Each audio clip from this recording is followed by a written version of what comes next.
వేములవాడ ప్రభుత్వ జూనియర్ కళాశాలను కలెక్టర్ సందీప్ కుమార్ ఝా గురువారం ఆకస్మికంగా తనిఖీ చేశారు. ఈ సందర్భంగా కళాశాలలోని తరగతి గదులు, భవనం, స్విచ్ బోర్డ్స్, ఫ్యాన్లు, విద్యుత్ దీపాలు, టాయిలెట్స్, కళాశాల మైదానం పరిశీలించి అధికారులకు పలు సూచనలు చేశారు. గతేడాది ఇంటర్ ఫలితాలపై ఆరా తీశారు. అనంతరం కలెక్టర్ మాట్లాడారు. కళాశాల మైదానంలో నిలిచిన నీటిని తొలగించేందుకు చర్యలు చేపట్టాలని సూచించారు.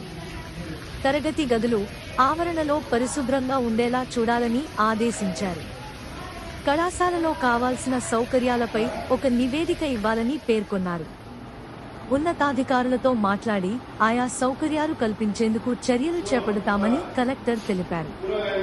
ఇక్కడ కళాశాల ప్రిన్సిపాల్ ప్రమోద్ రెడ్డి, అధ్యాపకులు, సిబ్బంది తదితరులు ఉన్నారు.